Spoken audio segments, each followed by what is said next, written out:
What could be more important than your eyesight? Have you ever thought about that? Without your vision, without your ability to see, you could not move through the world the way you do now. You could not take care of other people. In fact, you would be a burden to others and they would need to take care of you. So maintaining, preserving, and improving your eyesight is so important. Welcome back to my channel. And for those of you that are new here, my name is Louise and I am an artist, a mother, a fitness and health freak. And I absolutely love the Andrew Huberman Lab Podcast. And I thought today I would summarize one of the best videos of his that I've listened to date on Eyesight and Vision. Here's the thumbnail here, I'll put it there.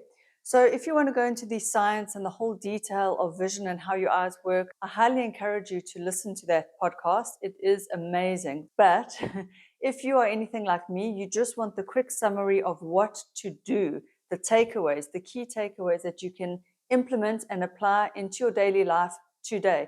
So that is what this video is. It's my key takeaways and summaries based on the protocols of that video. All of the information in today's video that I'm giving you is entirely from the Huberman Lab Podcast. It is not my information. I'm not a doctor. I'm not a physician. I'm not an ophthalmologist or expert. And so all of this information is coming from top quality scientists, from journals, and Andrew Huberman himself is a neurobiologist and an ophthalmologist, and he lectures at Stanford University. So you know that the information I'm going to give you today is top quality. Let me start by saying that the most exciting thing I found from this particular podcast was the takeaway that you can indeed improve your vision. And if you are young, as Andrew Huberman repeats it over and over again, if you are young, if you implement some of these protocols, you can prevent deterioration of your vision, which I found very exciting, very amazing, quite frankly, because if you Google how to reverse or how to undo the deterioration of your eyesight, it basically says there's nothing you can do and you have to wear lenses or glasses or something like that. By lenses, I mean contact lenses. Let's just start with the protocols. I'm not going to get into the science of vision, but I will give you the brief overview that I learned and found fascinating. Your eyes are primarily actually to take in light information, so information from the light around us, and to submit that light into the brain. Your eyes are actually basically your brain popping out through your head. So although they are there to see, primarily they are there to send signals to all the cells of your body about what time of day it is. So your body needs to know whether it's morning, midday, afternoon, or night. And it gets this information through your eyeballs because there's no other part of your body that can send that information through to your brain. So light coming in through your eyes actually determines so many things like your mood, your circadian rhythm, how well you sleep, your hormones, your cognition plays such a huge role. So your vision is not just there to see things, although that is one of its functions. Your eyeballs and your vision is there to take in light information. So I found that fascinating. Now, protocol number 1 is not for improving your vision, but it's really for your sleep rhythms, mood, hormones, metabolism, pain threshold, and memory. And this is to do with what I was saying. Your eyeballs are actually little light readers for your brain, okay? And the first protocol is to get sunlight in your eyes. You don't have to stare at the sun, but get sunlight in your eyes, natural light, for between 2 to 10 minutes a day in the morning, every day. So generally after you wake up, as the sun comes up, he doesn't give a set time or time by which you can't do this. I'm going to assume it's within a few hours of waking. He says when the sun, the angle of the sun is still low in the sky. So I'm assuming it's morning sunlight. I'm going to guess up to 10 o'clock. I would say 11 o'clock, maybe too late. But in general, as soon as possible after waking. So go outside and get sunlight in your eyes. A good way to do this, I've found, I've just started to implement this. It's something I never did before at all, actually, is even though it's a bit cold now and it's winter, wrap myself in my blanket and I take a cup of coffee with me, my morning cup of coffee, and I sit outside for 10 minutes. So I've done that for 3 days now. And let me tell you, I do feel better. It's waking me up. My mood feels a little bit better in the morning. I've got a little bit more vuma. So there could be something to this. The reason you do this is to signal to your body and brain and all the cells of your body that it's time to wake up. It's morning. Apparently, according to Andrew Huberman, it is very important for us to know where we are, what time we are in space. So we do this through the light coming in our eyes. Now, the second protocol, and this was my favorite one, is to reverse or prevent or slow down or halt myopia. Myopia is nearsightedness, which is what I've got, meaning I can see close up, but I'm battling to see far. So I need glasses for driving and watching TV. And the protocol for this, to reverse this, now he doesn't say whether you're going to reverse it all the way, especially if you're adult like me, but he does say that it's possible to prevent and reverse myopia. And the study he cites was done in children, but the protocol is so simple. 2 hours of sunlight, natural light on your eyes every day. Now, this may seem a lot of time, and to be honest, it does seem a lot of time, but the protocol is to try and get outside for 2 hours a day, every day. You don't have to be looking up, looking at the sun. It doesn't even have to be a sunny day. It can be quite cloudy. It's okay. It's the UV light, the blue light from the sun, that your eyes, basically photosensitive cells in your eyes that respond to this. And it does a whole lot of repair work to your muscles, believe it or not.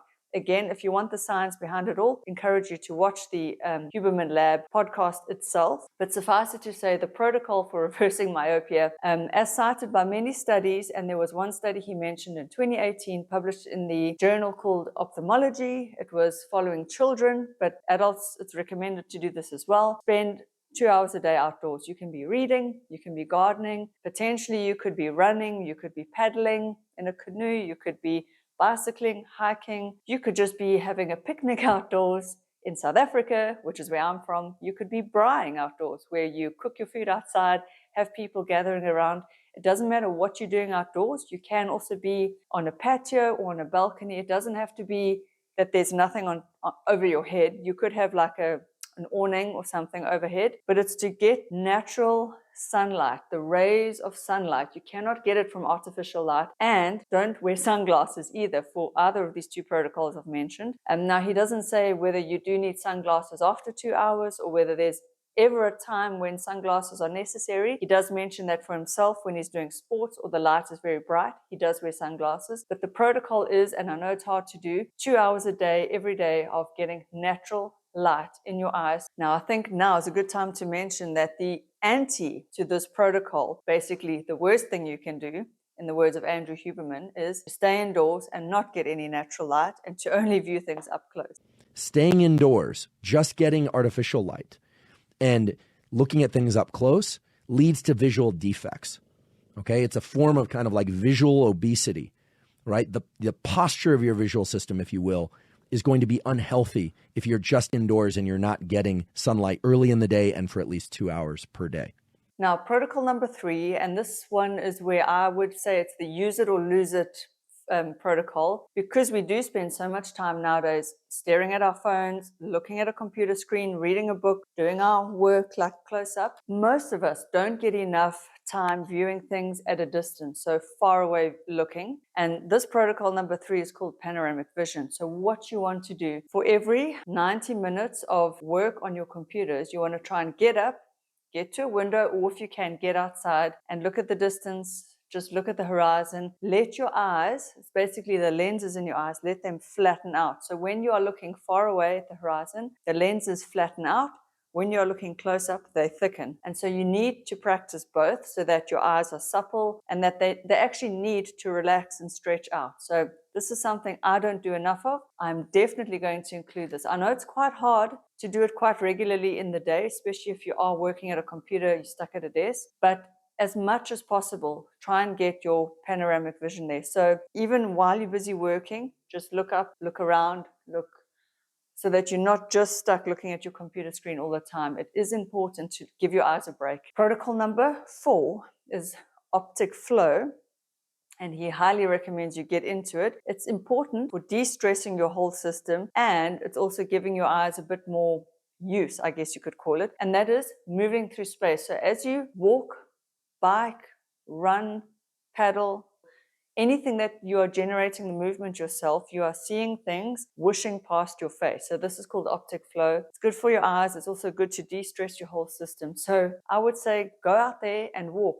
You're not only then getting some of that 2 hours of sunlight on your eyes, but you're getting optic flow. So it's good for your visual system to do this. Protocol number 5, this is not to improve your vision, but if you need to quickly feel more alert and awake during the day, especially if you are doing a lot of work like this, simple trick, just look up. So you want to look up and keep your eyelids open. So if you're busy on the computer and you're starting to feel sleepy, it signals to your system. But again, if you want the science behind it, watch the podcast. It just signals wakefulness and alertness. So it's very simple. Just look up at the ceiling. If you're outside, you can do it, but obviously don't stare into the sun. Protocol number 6, and this one I think is very important for parents to hear, but for everybody to hear, is to sleep in a very dark room, as dark as possible, actually. There was a study done. Children who sleep with a night light have higher incidences of myopia. Again, that's that nearsightedness where you lose your distance vision. My son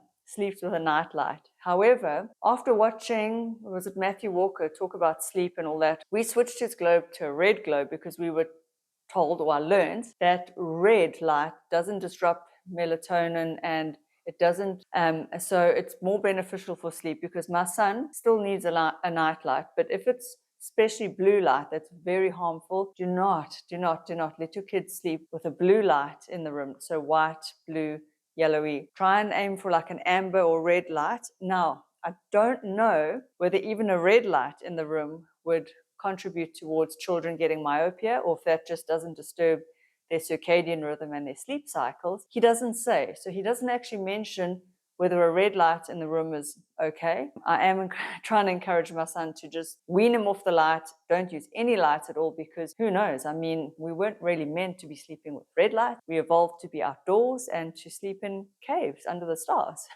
So for adults and children, for many reasons, not just for your vision, for hormones, for blood sugar regulation, too much to go into. Again, you'd have to listen to Andrew Huberman's podcast, but sleep in a darkened room, that is protocol number 6. Now, some of the following protocols are really for improving your vision and getting better at seeing things. Protocol number 7 is to spend 10 minutes a day looking at the distance. So this ties in with that panoramic vision, is distance viewing, which is similar to panoramic vision, just getting you used to also looking at the distance as much as possible. So he says about 10 minutes a day looking at the distance at the horizon. But I would say this ties in very much with protocol number 3, which is panoramic vision. And this is, again, a case of use it or lose it, is to keep your vision sharp. Protocol number 8, that he recommends 5 to 10 minutes about 3 times a week, which to me would average about 30 minutes a week. This is called smooth pursuit. All it is just tracking a moving object. So it could be watching a ball game, watching birds flying overhead. You could track something in front of you.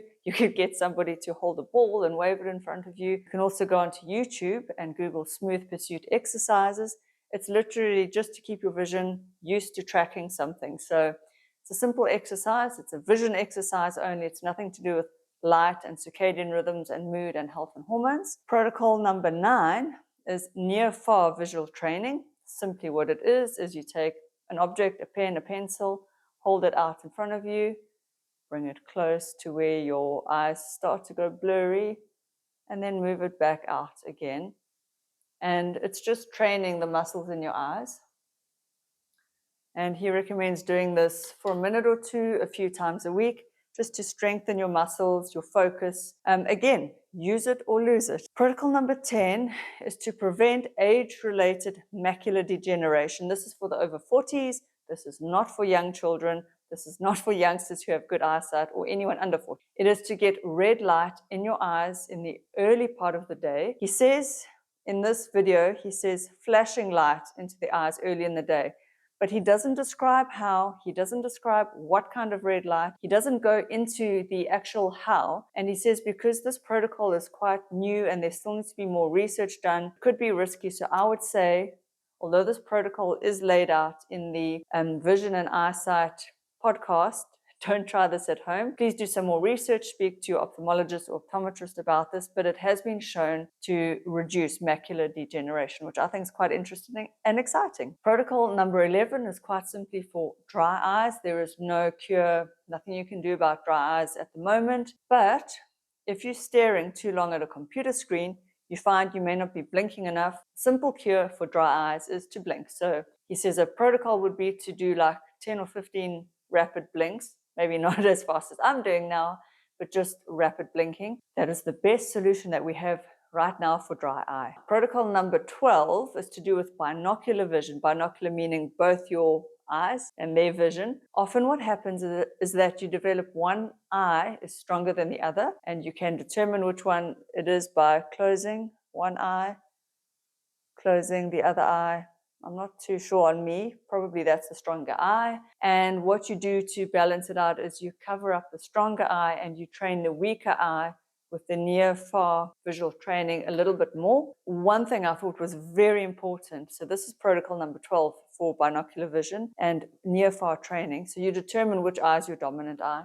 Maybe you want to go see an optometrist or ophthalmologist to help you determine which eye is the stronger eye. But the thing I thought needs to be shouted from the rooftop to parents for children. If you are 12 and under, your eyes are still in such a major stage of development that, did you know, covering up just one eye, even for a few hours, can weaken that eye quite significantly. In the podcast, Andrew Huberman relates how he did that, not on purpose, but by closing the one eye when he was swimming, when he was young.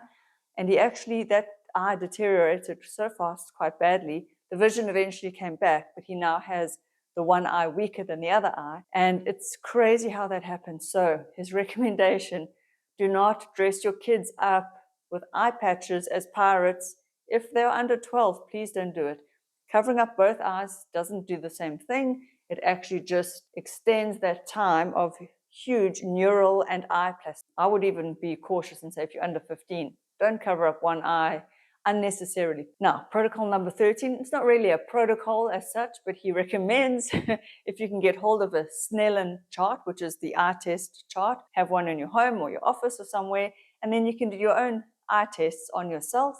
Just be aware that your eyesight does change based on whether you are tired during the time of day, whether it's light or dark, or all kinds of factors, hormones, many things will affect your vision. So you want to take an average over a few days. And then if you're putting in these vision training protocols in place, you could test your eyesight and then retest it in a month or in 3 months' time and see whether your vision has actually improved. So it's not a protocol, but it's more just a way of testing your own vision. Protocol number 14 is to do with all these supplements. In general, there's no magic supplement for your eyes. A lot of it is just use it or lose it, training your eyes.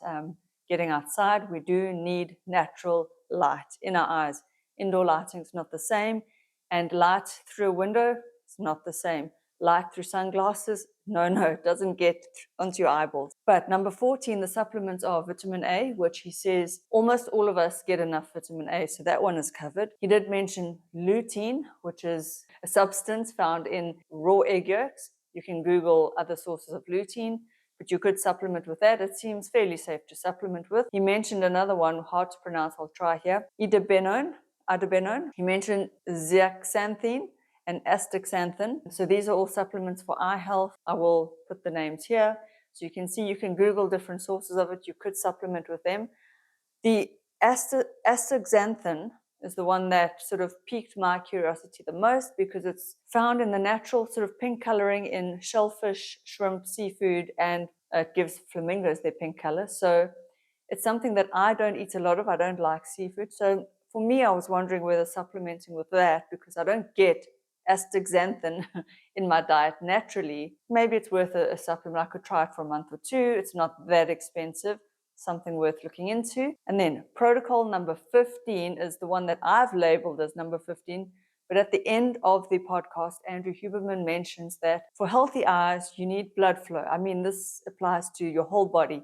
For any part of your body to be healthy, it needs to have adequate blood supply, blood flow. So, in my humble estimation, and Andrew Huberman mentions cardiovascular health, cardiovascular training, weight training as well.